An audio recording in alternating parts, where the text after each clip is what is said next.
Olá, prazer mais uma vez estar aqui com vocês, no meu, no seu, no nosso Ribeirão em Movimento, há quase 10 anos aqui na nossa TV Tati, canal 22 ou 32.1 digital, levando sempre informações, músicas e, claro, discutindo a cidade. E como não discutir a cidade sem falar do maior patrimônio da nossa cidade? Você sabe qual é? Ah, você vai falar que é o Pinguim? Não é o Pinguim. Teatro Pedro II? Pode até ser, mas tem a Catedral, né, que remonta aí às origens da cidade. E para falar da Catedral e todo o trabalho minucioso que está sendo feito para poder fazer esse restauro desse patrimônio que não é da Igreja Católica, esse patrimônio é da nossa cidade. Então, para falar desse assunto, nada melhor que uma especialista que já esteve aqui, ela é professora, historiadora, enfim, tem aí uma biografia imensa. Professora Nainora Freitas, satisfação ter você aqui para falar desse patrimônio, né? Material e pode falar que é imaterial também, não é, Nainora? Sim. Boa tarde, Fábio. Eu estou muito feliz de estar aqui no seu programa Ribeirão em Movimento para falar um pouco sobre a Catedral de Ribeirão Preto. O mais interessante dessa história toda é que você já começou falando de algo que é importante para nós. A Catedral está acima da fé. Ela compõe um conjunto arquitetônico, um conjunto com obras que estão aí tombadas e reconhecidas pelo governo do Estado, pelo CONDEFAR, pelo governo municipal, pelo COMPAC, que é o Conselho de Patrimônio do município, mas também nós temos que pensar que ela compõe um patrimônio intangível, pela própria história dela, pela história das pessoas que passaram por ela e continuam a passar pela Catedral. E fala pra gente, Nainora, até para quem está em casa, eu te conheço que você foi minha professora na universidade, né? Então, um prazer imenso trazer você aqui, que eu a conheço como profissional também, e como uma pessoa que está sempre dedicada, né, a essa questão histórica, né? Você, no caso lá, quando eu fiz faculdade, você passou muito bem para mim lá e para toda a nossa turma, né? A história da América Central, dos Incas, Astecas. Então, assim, sempre foi um grande aprendizado para mim, hoje como professor e atualmente como diretor de escola. Mas a sua história com a Catedral não começa hoje, né? Eu acho legal um pouquinho falar da sua história com a Igreja Católica. Você foi até no Vaticano, conhece o Museu do Vaticano, que poucas pessoas, acho que no mundo, tiveram acesso a esse museu. Ao arquivo, não? Ao arquivo apostólico. Isso, exatamente. A minha história com a Catedral começa quando eu comecei a desenvolver o meu projeto de pesquisa de doutorado, lá em 2002 para 2003, quando então fui estudar a vida de Dom Alberto José Gonçalves, a instalação da diocese, que a Catedral só existia algumas paredes, ela era a matriz. E com a vinda do primeiro bispo, em 1909, ela foi elevada à Catedral Metropolitana de Ribeirão Preto. É de 1909? 1909 é a criação da diocese. O que é diocese, para quem não é da Igreja Católica? Só para poder, né? Porque o pessoal conhece a igreja, a capela, né? Vai na igreja lá perto da casa. Mas a diocese, o que seria nessa organização aí da igreja? A igreja tem uma organização que nós temos as paróquias, onde estão as matrizes. As paróquias são congregadas num conjunto que tem o bispo como aquele que é o pastor destas paróquias, ou ainda... A paróquia é a igreja? A paróquia é a matriz... De uma série de igrejas? Não. Pode estar agregada a uma paróquia as capelas. Então, tudo começou com a Capela de São Sebastião. Depois, a Capela de São Sebastião foi elevada em 1875 à matriz. Em 1870, a matriz. Matriz de São Sebastião. A Capela de São Sebastião seria hoje onde é a fonte, lá aqui na Praça 15? Não, ali foi a matriz já. A igreja As matriz. Primeiras capelas, a primeira capela nós tivemos mais de uma delas foi lá no Ribeirão Verde. Não podemos nos esquecer dessa história. Aquela foi a primeira? É. No Ribeirão Verde? Aham. E tem resquícios dessa capela? Não temos mais nada. Não tem nada. O que é hoje a paróquia de Santa Rita lá, é parte daquilo que era naquela época, mas esse local exato de onde ela estava ali, com um marco que delimita essa história, nós não temos. Então o Ribeirão começou no Ribeirão Verde? Começou lá. Depois, não começou na Praça 15? A Praça 15 é um núcleo urbano onde a capela que foi feita para São Sebastião, foi elevada à matriz já na Praça 15. Na Praça 15. Aí sim. Que aí foi demolida em que anos? Foi demolida por volta no começo do século, quando, por volta de 1905, quando a atual catedral estava sendo construída, mas ainda era matriz, porque a cidade só foi elevada pela igreja à diocese, portanto, em 1909, quando chega o primeiro bispo. Que bispo, né? Dom Alberto José Gonçalves. Na realidade, a criação da diocese é de 1908, instalada em 9. A diocese é uma organização que congrega as paróquias. As paróquias de várias cidades. De várias cidades. De várias cidades. Certo. E que depois, em 1958, a diocese de Ribeirão Preto foi elevada à arquidiocese. Então, ela abraça outras dioceses. Neste caso, São José do Rio Preto, São João da Boa Vista, Franca, Jaboticabal, são todas dioceses que pertencem à arquidiocese de Ribeirão Preto, enquanto divisão regional feita pela CNBB, que é a Conferência dos Bispos. Professora, a gente pode dizer, sem a Igreja Católica, a forma que foi colonizado nosso país, o que tem de registro histórico, principalmente no Brasil colonial, a gente pode dizer que se deve à Igreja Católica? Boa parte deles sim. Então, aí nós temos que lembrar uma outra construção. Quando os portugueses chegaram, eles vieram com os direitos de padroado régio. O que significava isso? A coroa portuguesa tinha os direitos exclusivos de administrar os negócios eclesiásticos, ou seja, cobrar os dízimos, criar as paróquias, criar as dioceses, nomear os bispos, os párocos, por isso que era vigário colado. Então, tinha que ter a chancela, primeiro do rei, depois dos imperadores. Até o 1889, até a proclamação da República, nós vivemos sob esse regime de única religião oficial e, portanto, daí a sua pergunta justifica, Fábio, e ela é muito boa para entender por que a igreja ela era detentora de toda essa história. Porque ali as pessoas nasciam, ali as pessoas casavam os seus filhos, batizavam os seus filhos, não? Casavam-se e morriam. Até os fins do 18 e início do 19, eram enterradas dentro das igrejas. E tinha as doações, né, também, né? E tinha as doações. Elas eram feitas por vários motivos. Um deles poderia ser para dizer: essa terra é minha. Então, quando havia litígios, como era o caso de Ribeirão Preto, então as duas famílias fizeram as doações para quê? Para dizer: olha, esse pedaço de terra é meu e por isso eu estou fazendo essas doações para São Sebastião. Não era interessante essa conotação. Quem administra é a igreja, mas a doação era para o santo padroeiro. Por isso que São Sebastião é o padroeiro de Ribeirão Preto. E por que São Sebastião é o padroeiro de Ribeirão Preto e não fosse outro santo? Em Rio de Janeiro, por exemplo, é o... São Sebastião também. Não, qual cidade que é aquele que tem o São Jorge? São Jorge tem uma parcela grande de pessoas que são devotas dele no Rio de Janeiro. Mas por que Ribeirão não é São Jorge e é São Sebastião? Os motivos são os mais variados possíveis, mas um deles é que nós não podemos esquecer que São Sebastião está atribuída a ele as bênçãos sobre a peste. Então, de uma cidade agrícola como era Ribeirão Preto, era claro, eu vou rezar e pedir as bênçãos e a proteção para o meu gado e para a minha lavoura, para quem? Para São Sebastião. Que era o que santo... é o santo protetor contra a peste. As pestes pestes na agricultura, as pestes na pecuária. Por isso que muitas pessoas até hoje invocam São Sebastião pedindo essa proteção. Professora, quando você fala dos santos, é muito interessante. Até o padre, infelizmente não teve como estar aqui, né? O padre Francisco, né? Um grande abraço para ele, o padre Chico, aqui da Catedral, devido à sua agenda. Mas outra oportunidade, com certeza, gostaria que ele estivesse aqui também para poder nos ajudar, né? É o pároco lá há um bom tempo.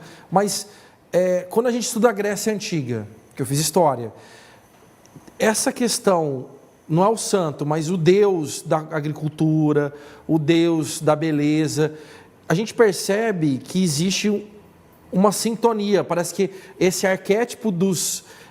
Você pode dizer que talvez a Igreja Católica Apostólica Romana se utilizou desses arquétipos que existiam na Grécia e até para dominar os outros povos, né? Era uma forma até de você pegar também as religiões de outros povos, né?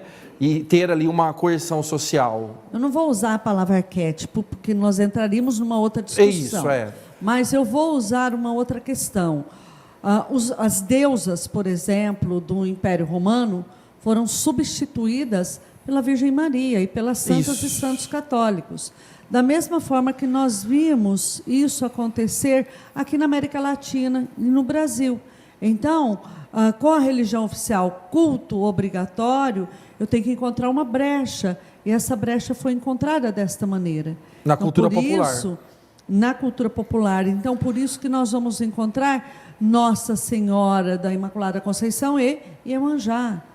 E assim por aí vai. E no México tem também a Guadalupe, que é da história do indígena. A Guadalupe Tonantzin. Por exemplo, se você visita o santuário de Nossa Senhora de Copacabana, no interior da Bolívia, eles têm um culto gigantesco a Nossa Senhora, mas, ao mesmo tempo, está presente ali a Pachamama, a Mãe Terra. Então, ao mesmo tempo que eles levam as oferendas e rezam, fazem as preces para Nossa Senhora de Copacabana, eles também invocam, junto com isso, num processo bastante miscigenado, da mistura da cultura europeia e a devoção a esses santos e à Virgem Maria, com aquilo que ficou das permanências do mundo indígena. É a forma ali de manter a população, vamos dizer assim, né, mais pacífica, né, diante desse contexto religioso, né? Mas, Fábio, a gente pensa nisso e pensa em São Sebastião. São Sebastião, a festa de São Sebastião, é a festa mais antiga de Ribeirão Preto, porque ela precede o teatro. Ela é anterior ao Teatro Carlos Gomes. Ela é anterior, por exemplo, àquilo que era o Cassino do Caçulé. É a primeira grande festa social. Porque depois da novena, as pessoas se reuniam para outra parte, que era a parte festiva. Onde você também vendia gado, fazia troca de receita, fazia os negócios arrumava casamento para os filhos, as pessoas arrumavam o namorado, a namorada. Então, a primeira grande festa social que nós temos em Ribeirão Preto é a festa São Sebastião. Por isso que falar da Catedral de São Sebastião e falar desse patrimônio é muito importante. E por falar em catedral, nós temos algumas imagens, vamos colocar as imagens, e a professora vai comentando, né, sobre esse acervo da catedral, que remonta a 1909, vamos falar assim. Sim, em 1909 nós temos a catedral ali começando. É onde está precisando ser restaurado, ali, nós na estamos imagem. Vendo ali uma parte que é do fundo da catedral. Já foi feito esse reparo numa outra etapa da obra, alguns anos atrás, porque ali as rachaduras eram gigantescas. E é devido agora, aos carros, aos ônibus? Carros, porque a catedral foi feita num período em que você não tinha de jeito nenhum os problemas que nós temos e o volume de tráfego que nós temos hoje. Então, essas imagens, elas mostram que uma igreja centenária precisa de reparos e precisa de outra coisa. Ali está de ponta cabeça, mas é de mármore ali, parece, né? É um dos altares laterais, mas mostra lá no fundo das rachaduras, não? As rachaduras, agora a torre está com uma inclinação de 24 centímetros. Então, é essa etapa do projeto, que é um projeto longo, para 5 anos, é esta etapa que nós estamos agora trabalhando, não? Então, nós temos aí essa bem na porta, na entrada da catedral. Então, são vários reparos que vão ser feitos, e o primeiro deles é cuidar desse deslocamento da torre de 24 centímetros. Nossa, olha esse daí. Mas é um projeto, gente, para muitos anos, para 5 anos, que vai ser feito por etapas. E na ordem de quanto vai custar isso, professor? Em torno de 14 milhões o projeto 14 todo, milhões para tudo. Incluindo o restauro das obras que nós temos, porque aí nós temos que lembrar que a catedral tem as obras, isso aí foi uma outra etapa, quando fez os reparos atrás, no que é o escritório da catedral, não? Aquelas imagens ali cercadas. Nós temos que lembrar que a catedral tem as obras de Benedito Calixto, reconhecidas pelo governo do Estado. Mas a catedral tem ainda Nicolau Biagini, a catedral tem Joaquim da Taíde, a catedral tem uma série de pintores. É um museu, né? Vamos dizer assim também. É um museu, né? a céu aberto. Que nem um cemitério, enfim, né? Por exemplo, o cemitério da Consolação, lá em São Paulo. É um museu. O próprio cemitério da Saudade. Da Saudade. Aqui. Tem túmulo lá do final do século XIX. Agora, nós temos que lembrar uma outra questão. A catedral tem vitrais magníficos com rosáceas que não perdem nada para as catedrais europeias. O brasileiro paga uma fortuna para a Europa e não conhece o patrimônio. É por isso a importância desse projeto que está sendo implantado agora, que são as visitas aos sábados. E esse projeto é interessante porque as pessoas podem, com uma visita guiada... Lá na catedral? Na catedral, todo aos sábados, das 13h30, um primeiro bloco, às 14h30. Às 14h30 começa o segundo bloco. Todo sábado? 18 pessoas apenas. Tem que agendar em algum lugar? Tem que agendar. Tem que ligar no escritório onde? Da catedral. Ou ir lá pessoalmente? Ou ir lá pessoalmente agendar. Você que faz, professor? Os alunos do curso de História da Barão. Ah, então pode ir, que é de qualidade. Que eu fiz lá no museu, quando eu fiz. Sim, eu estou acompanhando o inclusive, projeto. Você que me orientava. É um projeto antigo museu. Aí, que envolve os alunos do curso de História. Ele está sendo implantado agora dessa forma, numa parceria do curso de História com a Catedral. E tem curso de História presencial ainda em Ribeirão? Sim, porque claro. Geografia não tem mais. Não, mas o de História está firme lá. Tem quantos alunos? Tem muito aluno? Tem bastante alunos. Olha o pessoal, hein? Que legal. Com os 4 anos de curso, tem bastante alunos, todos aí, trabalhando nos diferentes patrimônios da cidade. Quem que é o coordenador lá é o... Professora Milena. Ah, a professora Milena. Professora Milena. Aquele amigo meu também que era o... Como que ele chama? Que escrevia sobre mulheres. Rafael. É professor. Não, mas tem o outro lá, é o Cardoso. Rafael Cardoso. O Rafael Cardoso, eu não conheço o Rafael Cardoso. O Cardoso era o coordenador, não era? Ele era o coordenador, agora é a professora Milena. Era a professora Milena, exatamente. Inclusive, convidar a professora Milena para vir aqui falar do curso de História. Sim, convidar a professora. Eu sou de História, prazer recebê-la aqui também, para falar do curso de História.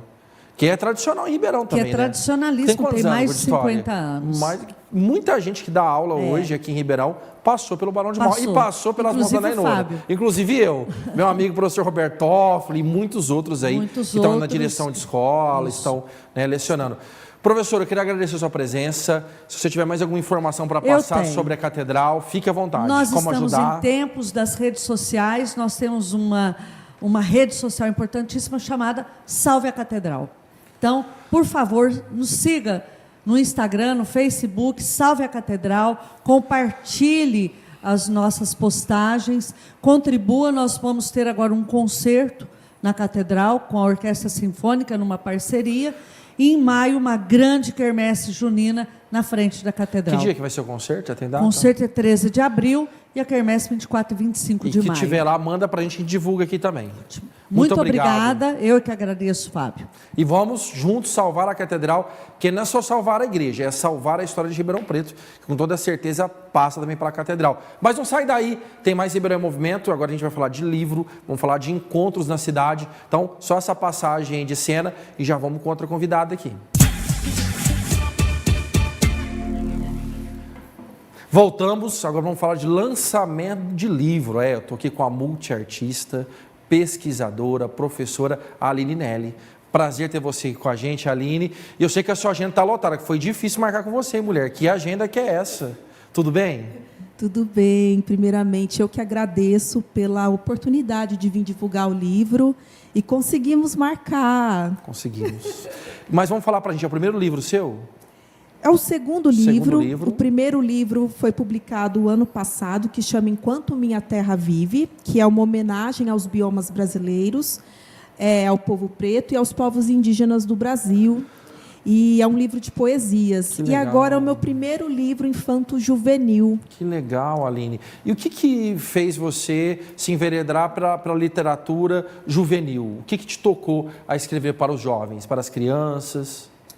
Então, eu sou contadora de histórias há mais de 12 anos, faço mediação de leitura em espaços culturais, centros comunitários, bibliotecas públicas. Então, eu sempre estou trabalhando a conexão da juventude, principalmente das crianças mais pequenas, com o prazer pela leitura. Então, assim, eu faço um trabalho bem focado nas histórias pretas, indígenas e populares, justamente para as crianças poderem conhecer essa produção literária que muitas vezes não é apresentada nas escolas. E para se identificar muitas vezes, né? Porque nas escolas públicas a maioria das crianças e jovens são as negras, né? As pessoas mais invisibilizadas. E eu percebo que a sua linha de escrita é para esse público. Exatamente, exatamente. E aí, sempre olhando para os problemas contemporâneos, e através de uma oportunidade também que eu acessei pela Universidade Pública durante o meu mestrado em Artes, Urbanidades e Sustentabilidade, eu fui para a Suíça e lá a gente começou a discutir um pouco mais a inteligência artificial. E aí, um dos temas foi a fake news, né? E o impacto das fake news na sociedade, no processo de aprendizado. E aí eu comecei a pensar o que eu poderia fazer para contribuir com o processo formativo das infâncias. E aí eu pensei em criar uma história falando do impacto das fake news na vida das pessoas com um protagonismo negro. Então, assim, a protagonista é a Camila. Eu mostrei o livro, vou mostrar de novo. Essa menina linda, inteligente, super questionadora, que mora na cidade de Zapistão, né? Uma cidade fictícia, que a população se comunica muito pelo WhatsApp. Pelo WhatsApp. Que é muito semelhante à nossa sociedade. É um pouco semelhante.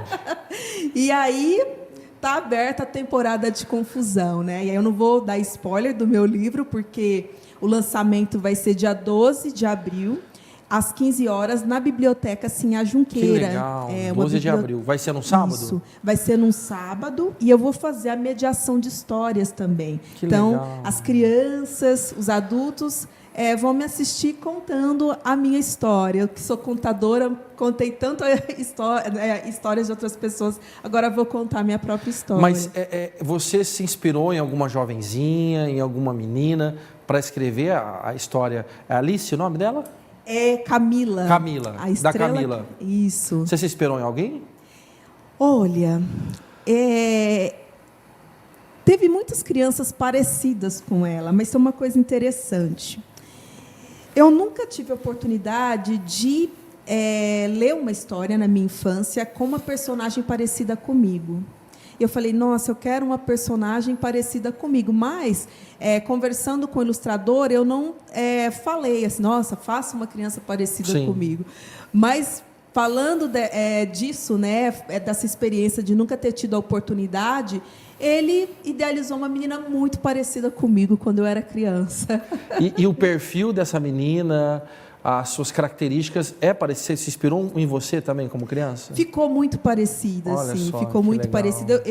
A gente chegou no consenso que seria importante uma criança negra muito bonita, né? Com essa estética da negritude, Sim. de uma maneira muito bela e não estereotipada, porque muitas vezes na literatura infanto-juvenil a criança negra ela foi representada dessa forma. Sim. A criança negra, indígena, com deficiência. Então, assim, e ele entendeu a proposta. O Jean Pico, um grande ilustrador, ele é de Porto Alegre, no Rio Grande do Sul. E, nossa, a ilustração assim, ficou maravilhosa, porque mistura um pouco assim, HQ, histórias em quadrinhos. Mas dá para abrir ele? Com uma outra estética. Curioso para ver. Olha, dá pra não posso aqui? dar muito spoiler, não, mas Piru, dá para pegar aqui o livro? pegar uma imagem que em breve vai ser divulgada. Deixa eu ver. Olha. Nossa... E tá bonita as imagens. Tá bonito. Olha como que essa cidade do Zapistão Que legal. é muito conectada com Eu adoro HQ. a internet. Ó, vive no celular, gente. Parece uma cidade que eu conheço. Parece uma cidade, né? Tem escola, que a imagem de gente escola vive. aí? Põe mais uma. Deixa eu ver mais uma. Só mais uma. Não, você vai no lançamento. Agora você é malvado. Não tá vendendo? Tá vendendo já o Já livro? está vendendo, Onde que gente. pode comprar? Está no site da editora Caravana, que é uma editora que eu faço parte. Eu sou mineira, né? Nasci em Uberaba, fiz meu mestrado em São João del Rei. E essa editora ela fica em Ouro Preto. E está vendendo no site dela. E também no dia eu vou ter alguns exemplares, Que então legal. a pessoa pode pegar comigo. Que maravilha. Então, pessoal, olha só para você compartilhar com os filhos, né? Com os netinhos, com as crianças de forma geral. E eu sou diretor de escola, Aline, eu queria que esse livro estivesse na biblioteca, eu acho importante. Porque as crianças na unidade que eu sou diretor, a maioria são negras. Eu acho que são poucos livros que a gente tem na biblioteca onde a protagonista seja negra. Então, para nós é fundamental. Tá? Então, para eu que sou diretor, se eu quiser colocar na minha escola o seu livro, só entrar em contato também com você, com os diretores também das escolas estaduais, municipais. Exatamente. Eu quero tecer uma parceria também com as escolas públicas, justamente para esse livro chegar. E com as escolas privadas também, porque claro, é importante sim, que o repertório cultural de qualquer criança sim, tenha diversidade. Seja rico, né? Diverso, né? plural. Tenha a pluralidade estética da humanidade. Claro. Então, assim, eu quero, sim, construir essas pontes. Estou já articulando, conversando com a Secretaria de Educação do município, com o Centro de Referências em Educação Étnico-Raciais. Então, assim, justamente para chegar no máximo de pessoas possível. Que legal. O livro. E eu gostaria muito que lá na nossa escola, no Spinelli, fica no Quintino 2, você também pudesse ir lá, né? Eu sei que a gente está marcando essa agenda, e para fazer essa leitura, né? Eu, inclusive, estamos com uma parceria muito legal com a professora Fabiana, que vai falar sobre a Cora Coralina. Não, Maria Conceição de Jesus, acho que é. Ela está com um projeto lá com a gente, um grande abraço para a Fabi também, e que é sobre leituras de protagonistas negras também. Né? Então, eu acho que temos que se debruçar sobre essa questão, esse tema tão relevante e essencial para os alunos, para as alunas se identificarem, né? Como mulheres pretas, negras, como também, né, protagonistas das suas histórias, que têm que ser contadas, recontadas nas variadas formas e mídias, né, Aline? Que é um pouco o que você faz, né? Sim, com certeza. E me chama que eu vou, com vai certeza. ser um prazer. Está convidada. Muito obrigada e vamos fazer agradeço. essa parceria. Aline, estou à disposição, tá? Muito obrigado pela sua presença aqui e te aguardo na escola. Se quer passar mais algum recado para quem está em casa, as redes sociais, atividades, fique à vontade. Sim, pessoal, me siga, né? Eu olho para essa aqui, ó. Para essa, então tá, gente. Me siga nas redes sociais. O meu Instagram é Aline Nelly. @Aline Nelly, vocês me encontram lá e aí vocês vão ver toda a minha agenda de atividades educacionais, culturais, artísticas e ambientais também. Que maravilha. Abraço e até logo. Eu que agradeço, Aline. E nosso público que vai ganhar com essa literatura fundamental, não só para criança, mas para quem é adulto também. Então não vai perder. Dia 13 de abril? Dia 12 de 12 abril. de abril, na biblioteca Sinhá Junqueira, né? Biblioteca aqui próximo do centro, para que a gente possa lá fazer esse diálogo também e prestigiar a nossa querida aqui, escritora, professora, ela é multiartista. Então, eu vou estar lá em dia 12, quero te aguardar também. Agora vamos para a passagem de tempo, vamos falar de uma pré-conferência do pessoal LGBTQIA+, que é fundamental não só quem é LGBT, mas para toda a sociedade participar dessa discussão, mas depois da passagem de tempo. Vamos lá. Voltamos após nossa passagem de bloco, agora para falar da pré-conferência LGBTQIA+. Estamos com a Gabriela Greco, que é presidenta do Conselho e também artista, né, educadora, e vai falar da importância da participação da sociedade na pré-conferência. Tudo bem, Gabriela? Prazer ter você aqui novamente. Tudo bem, Sardinha. Obrigada por mais essa oportunidade. A oportunidade é o público nosso, né, que ganha muito com essa visibilidade do trabalho de vocês no Conselho, né? Para quem está em casa, entender qual que é a importância do Conselho da Diversidade Sexual.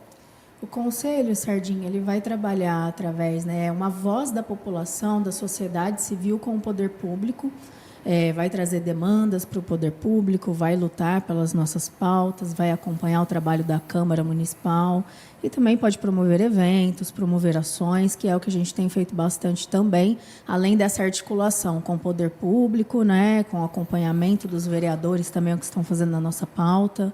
E as reuniões do Conselho são de quanto em quanto tempo? É aberta para a população ou só quem é conselheiro pode participar? Como que funciona? É aberta para a população. A gente normalmente faz online, tem um link, é só pedir o link, né, que a gente envia o link.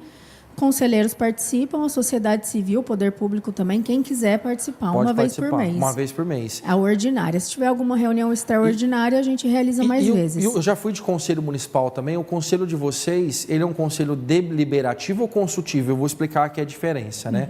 Aí, ele é deliberativo ou consultivo? Ele é um conselho consultivo. Consultivo. Para quem está em casa, o conselho consultivo ele é consultado sobre políticas públicas da respectiva área. Então, tudo que envolve políticas implementadas na cidade ao público LGBTQIA+, tem que ser consultado o conselho e vocês propõem também, no caso, não é? Isso também. Agora, o deliberativo não. O deliberativo ele tem um poder a mais. Ele delibera, propõe a legislação e, para ser aprovada, precisa passar pelo conselho. Um exemplo de conselho deliberativo é o COMPAC.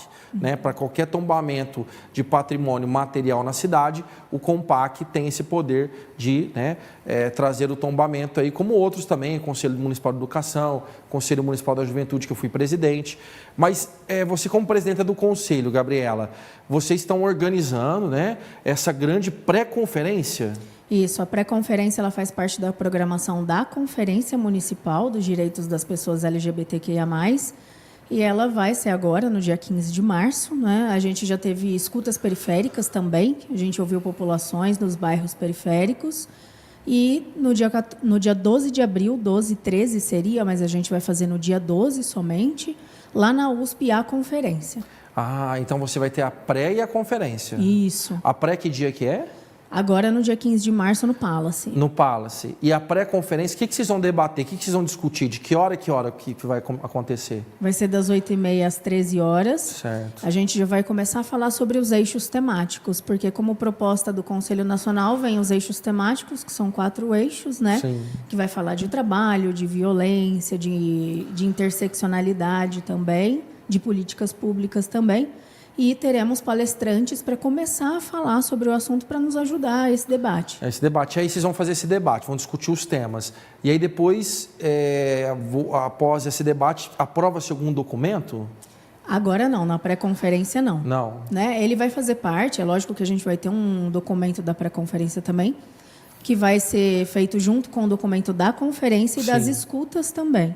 E a gente vai levar as propostas desses eixos. Nós vamos aprovar 3 propostas por eixo, né? 3 propostas municipais, estaduais e da nacional também. E aí a gente leva para o Congresso Estadual e para o Congresso Nacional. E, além disso, tem um documento todo formulado, todo feito em cima dessa programação toda. E a conferência que vai ser lá em abril, então vocês vão se reunir durante o dia inteiro, provavelmente, né? Isso, das 8 às 18. Das 8 às 18. E aí vocês vão fazer todo um debate sobre políticas públicas para o público LGBTQIA+. Aí desse debate vocês vão extrair 2 propostas, isso? 3 propostas. 3 propostas para o município, 3 para o Estado e 3 para a federação. Isso, para cada eixo, para cada tema. Para cada tema. Isso. E aí vocês aprovaram. Aí elegem os delegados. Isso, elege delegados Para a etapa estadual. Isso. E a etapa estadual também é 333? 3 propostas? Etapa estadual eu preciso confirmar lá no documento mas deles, é o mesmo modelo. Mas provavelmente são 3 também. E aí vai para nacional. Isso. E aí depois que aprovou tudo, participou todo esse debate, o que de resultado gera toda essa discussão na prática, para a nossa cidade? Na prática, Sardinha, é a gente entender também, fazer um diagnóstico como que está a nossa cidade, né? Ouvir a população em geral e cobrar do poder público também essas políticas públicas. Por exemplo, se a gente formula uma proposta, a gente pode ir em ação, né, com o poder público e movimentar para fazer essa proposta acontecer. Por exemplo, se for um protocolo de saúde voltado para a nossa população, a gente vai em busca de fazer esse protocolo de saúde, que ele seja colocado em prática também, e vai dialogar com todos os setores responsáveis. Mas hoje em Ribeirão Preto, 2025, vamos falar que tivesse agora a conferência. Qual seriam as 3 propostas que você, claro que vai ter um debate, mas que você como militante da área, né, como uma pessoa que está dentro dessa temática, seu lugar de fala principalmente, quais seriam os 3 temas hoje para a nossa cidade, fundamentais para serem implementados em políticas públicas? Nossa, tem muita coisa. 3 mas lá vai ser desafio, né? Sim, sei que tem muitas certeza. coisas. Mas quais são os principais, os 3 principais ali para você? Eu, além de presidenta do Conselho, sou coordenadora da BRAF também, coordenadora estadual, que é a Associação Brasileira de Famílias Homotransafetivas. Então, a pauta de famílias para a gente também é muito rica e muito negligenciada. Então, a primeira proposta que me vem à mente, até sugeri no Congresso, né, na Conferência da Saúde, é um protocolo de saúde voltado para as nossas famílias homotransafetivas. O que seria uma família homotransafetiva, na prática, para quem não é do tema entender em casa? São famílias constituídas por 2 mães, por 2 pais, por duas mães cis, ou mães trans, ou pais trans. É toda família que não é um hétero. É toda família que não é hétero, seria? Isso. Toda família que não é hétero entra nesse núcleo familiar aí que você está falando que precisa de... Mas para esse núcleo familiar de duas trans, de dois homos, o que seria na prática de política que precisa ser implementada para o núcleo familiar? O que você traria de proposta que não tem, deveria ter, no caso? De atendimento à saúde, por exemplo, é ter um atendimento constante de qualidade, né? É ter uma formação com a saúde, por exemplo, com os funcionários da saúde, ter material informativo para os funcionários da saúde acolherem essas pessoas que vão até o UBS, vão até o pronto atendimento, porque, infelizmente, a gente vê muitas negligências e muitas violências diárias por sermos quem somos.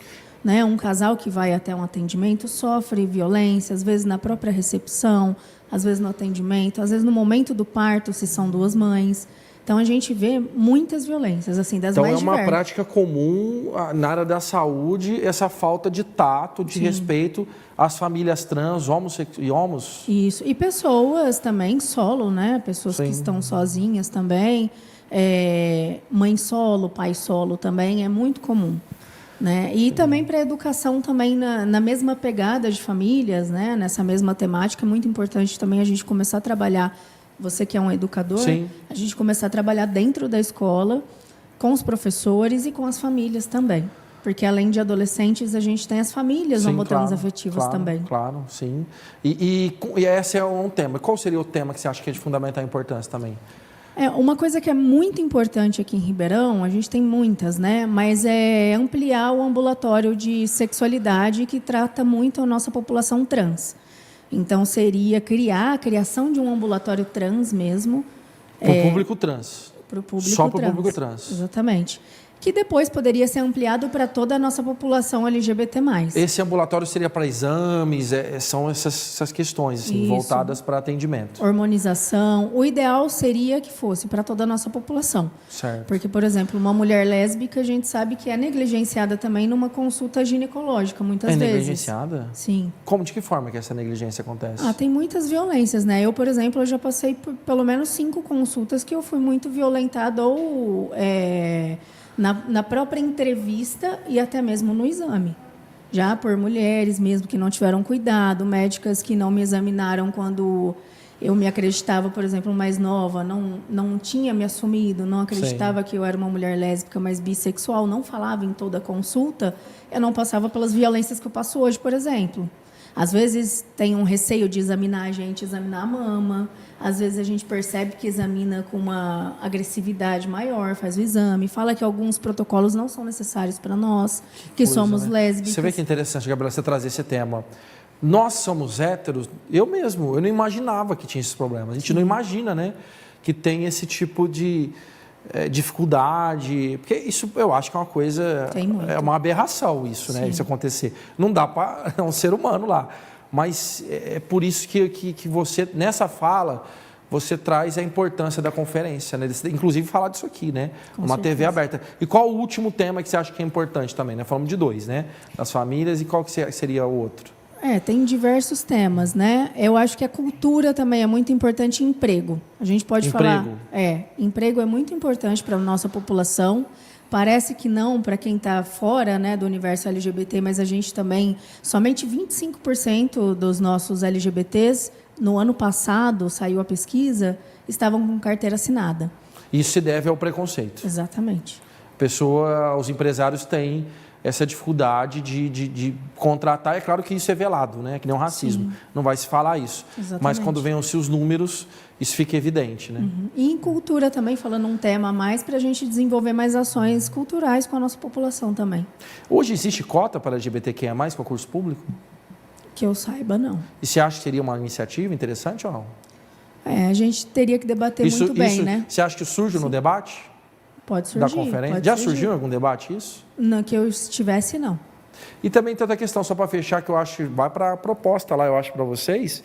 Eu vejo também a importância como mulheres na política, mas eu acho ainda que carece de mais mais pessoas organizadas LGBTQIA+, na política mesmo, né? Sim. Eu acho que nos partidos, como tem cota para mulheres, cotas para jovens, eu acho que essa é uma discussão partidária que tem que ser feita também. Exatamente. Porque existe também, a gente não pode negar, essa forma de discriminação velada, de impedir quem é LGBTQIA+, acesse o poder político. Isso é notório. É notório, Isso é exatamente. notório. As portas têm que estar abertas para a Com gente certeza. também, né? E levando Não- em conta a sua competência, independente se é Com trans, certeza. né? Mas infelizmente a sociedade ainda precisa muito se avançar, né, Gabriela? Nesse Muito, sentido. muito. Queria agradecer a sua presença mais uma vez. Tá feito o convite. Repete aí a data. Agora no dia 15 de março, lá 15 no de Centro março, Cultural Palace, às às 8h30 da manhã, até 1h da perfeitamente. tarde. E depois em abril você volta para falar. Combinado. Tá bom? Tá bom. Grande abraço, um abraço para Obrigada. todo mundo do Conselho. Muito obrigado pela sua participação. Agora, TV O Demo, com o Chico Poli, e depois a TV APOESP, com as últimas informações do Marcelo Paulista, com a nossa segunda vice-presidenta, a professora Bebel. Fique aí, não sai daí, e até semana que vem com mais Ribeirão em Movimento. Até lá! Evasão escolar no circo.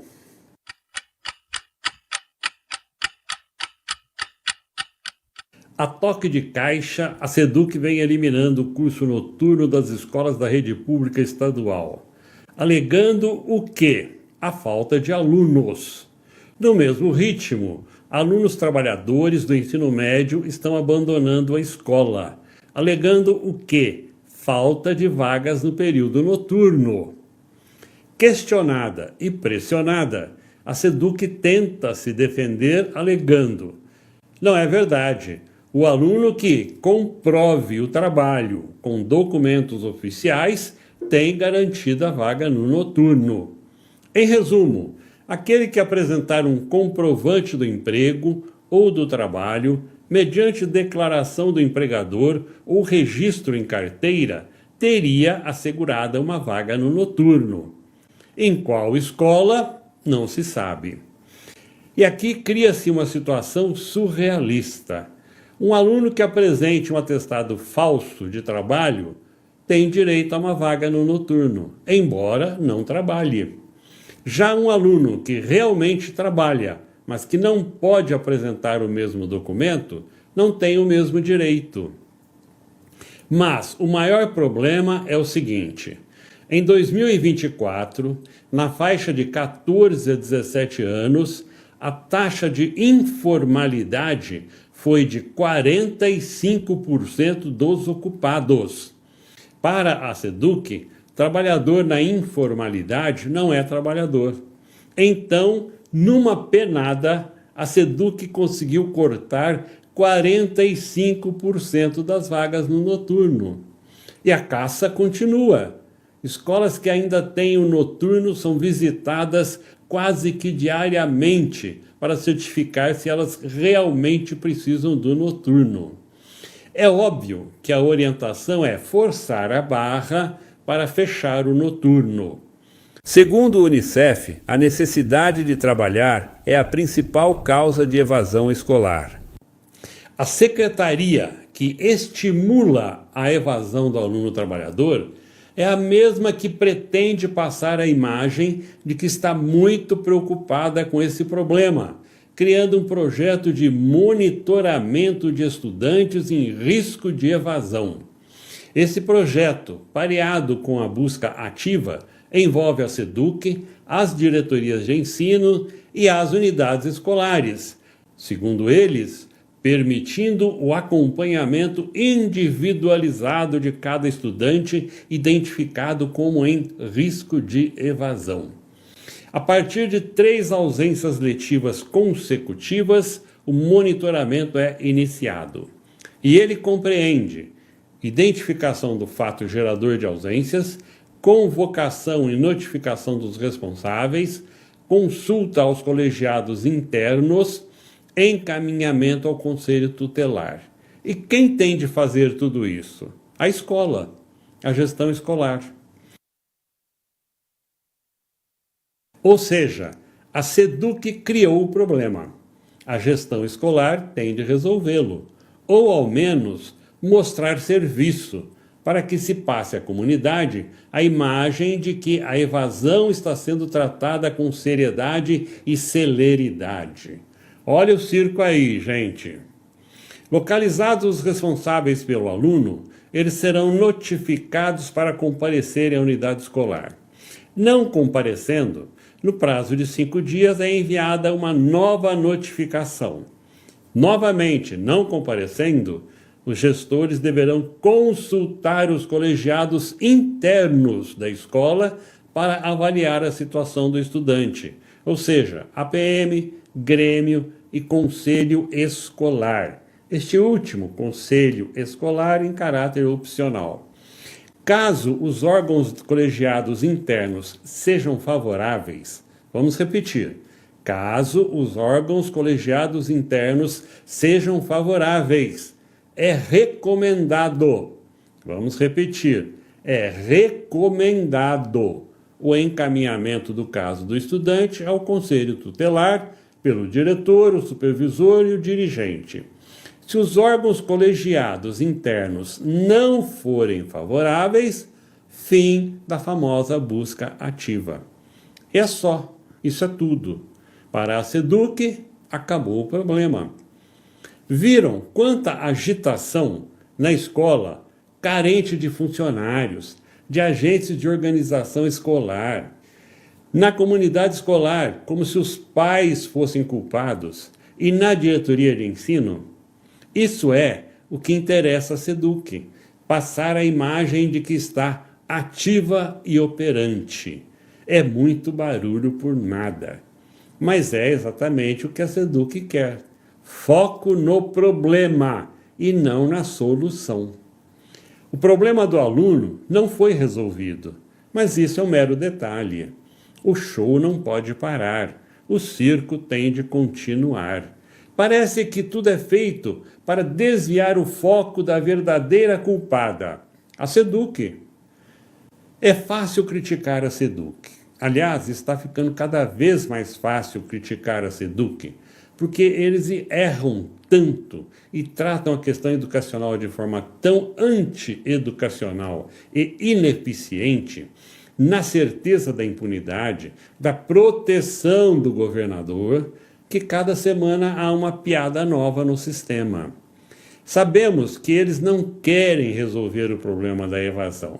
Estão mais preocupados com as plataformas. Mas, mesmo assim, damos algumas dicas. Respeitem os alunos trabalhadores, formais e informais, e garantam-lhes as vagas no noturno, nas escolas apropriadas. Se a intenção é acabar com o curso noturno, é o que parece, então que se garantam bolsas de estudo para os alunos trabalhadores, para que eles não precisem trabalhar e possam estudar no período diurno. Isso irá custar muito dinheiro? Com certeza, mas vai resolver o problema.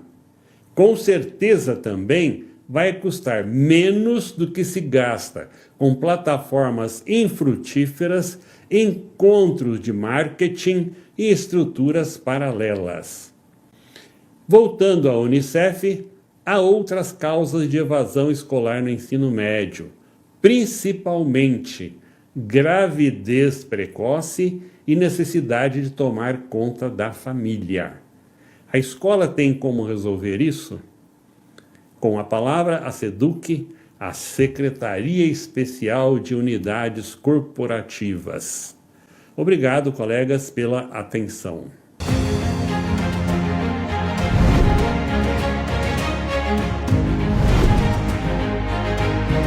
No programa de hoje você vai ver como foi a estreia do bloco Educa da APUESP. Vai sentir a importância histórica do filme Ainda Estou Aqui. E vai se informar sobre o ato de 8 de março. Confira. O Carnaval de São Paulo tem mais de 600 blocos e nesse ano, pela primeira vez, a APUESP organizou um bloco chamado Educa. O homenageado, o professor Carlos Ramiro de Castro.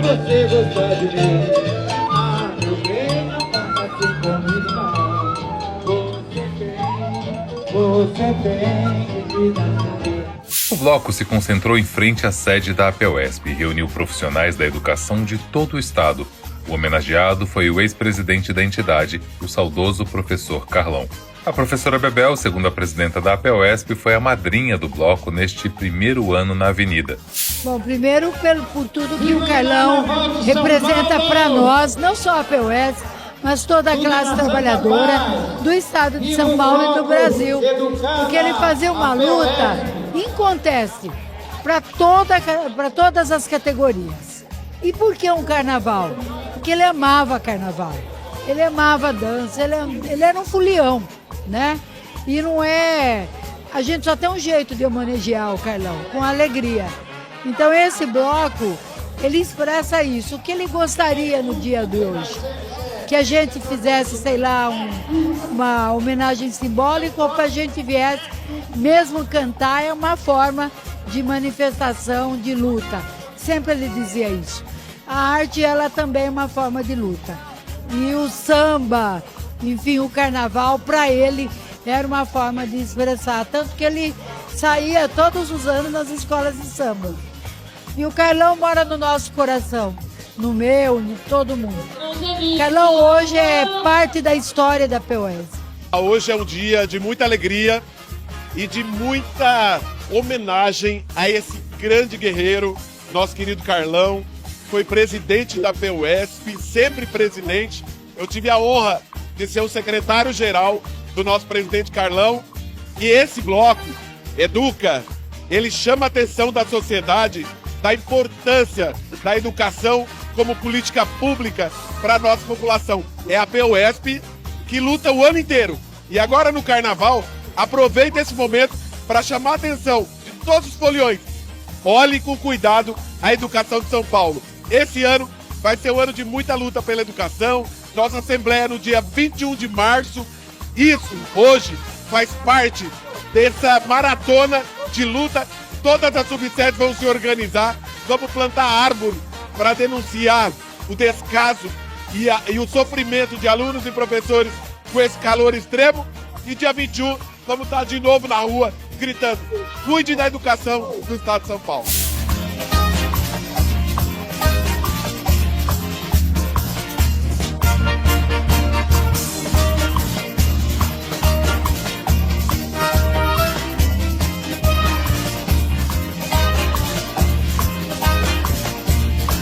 A APEUESP mais uma vez inovando, não só na luta pela qualificação dos professores, pela valorização profissional, por uma educação pública de qualidade para os filhos e filhas da classe trabalhadora. Hoje a APEUESP inovou mais uma vez, trazendo para as ruas de São Paulo as nossas reivindicações, sem dúvida nenhuma. Por trás de um bloco de carnaval sempre tem as nossas reivindicações, as nossas lutas. Mas acertamos muito bem. Carlos Ramiro de Castro, ex-presidente da APEUESP, uma pessoa que tem uma história linda pela luta pela educação pública em São Paulo, está sendo homenageado no Bloco Educa. Pela primeira vez em São Paulo vai ter um Bloco da Educação patrocinado e organizado pela APEUESP. Estamos muito felizes para trazer para a rua professores, estudantes, toda a comunidade escolar para festejar e celebrar a alegria que é uma educação pública de qualidade, que é o que a gente luta para os filhos e filhas da classe trabalhadora.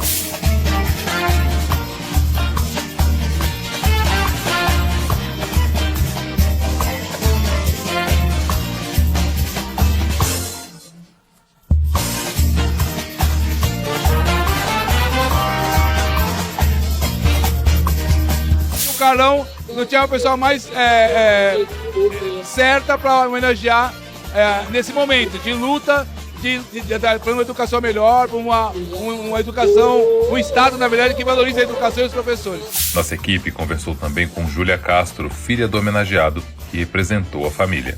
Bom, acho que o bloco é onde ele mais gostava e eu fico muito feliz de terem feito essa homenagem para ele, muito feliz mesmo. Eu, minha mãe e meu irmão agradecemos imensamente por essa homenagem e ficamos muito felizes da luta dele ainda perpetuar hoje em dia. Além do carnaval, a consagração do filme Ainda Estou Aqui no Oscar também foi motivo de festa no Brasil. O filme recorda o sombrio tempo da ditadura militar, quando agentes do governo sequestraram o ex-deputado Rubens Paiva.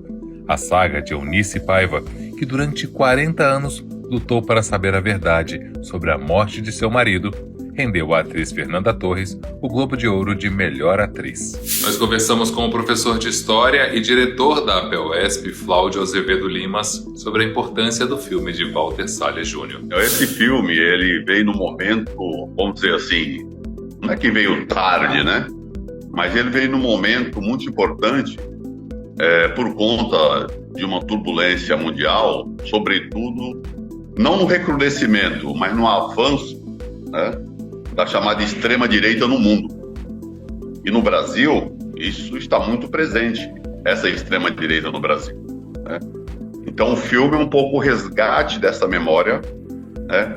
A luta da Eunice e a capacidade do Marcelo em escrever de forma bastante, vamos dizer assim, fiel ao que realmente aconteceu. Esse filme, ele teve tanto apoio, né, internacional, acredito eu, dos setores mais progressistas do mundo, por conta de uma situação hoje que nós temos aí o avanço da extrema-direita no mundo, né? A partir dos Estados Unidos, né, do Brasil, né, e de muitos países onde essa questão das ditaduras, ela acabam se potencializando nesse momento. E aconteceu como? Aconteceu também no momento em que o Brasil estava vivendo o início, né? Se tentaram dar um golpe de Estado no Brasil, né? Esse golpe de Estado com o assassinato do presidente da República, do presidente Lula, do vice-presidente e também do ministro do TSE. Então, algo assim muito grave, algo gravíssimo.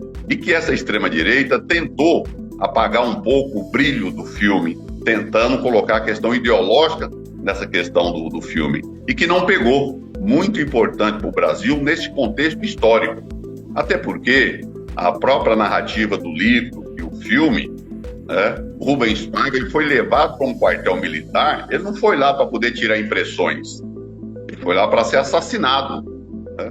Foi lá para ser assassinado por um Estado assassino, né? Porque ninguém, um policial não vai buscar alguém de forma, vamos dizer assim, apaisana, né? Ele vai com uniforme. Para o professor, o filme tem um caráter pedagógico e deve inclusive ser exibido e discutido nas escolas. Entendo que esse filme ele é um filme muito importante e que ele reacende um debate. Ele reacende um debate e deve reacender nas escolas, da importância da democracia, da gente preservar a nossa democracia e não admitir jamais uma ditadura em nosso país, que acho que ninguém merece uma ditadura militar. Este ano, a história de Eunice Paiva e a atuação de Fernanda Torres vão inspirar o ato de 8 de março, o Dia Internacional da Mulher. Haverá manifestações em São Paulo, Campinas, Jundiaí, São Caetano do Sul e outras cidades, além de bandeiras históricas. As mulheres lutam contra os governos autoritários, pelo fim do genocídio palestino e contra a jornada 6x1. Em São Paulo, a concentração será em frente ao MASP, na Avenida Paulista, a partir das 13 horas. A APUESP, como sempre, estará presente. Nós vamos mostrar nossa força, a nossa garra. Avante, mulheres! Juntas venceremos! O programa de hoje fica por aqui. Acompanhe as últimas notícias sobre educação acessando o portal e as redes sociais da APUESP. Até a próxima semana.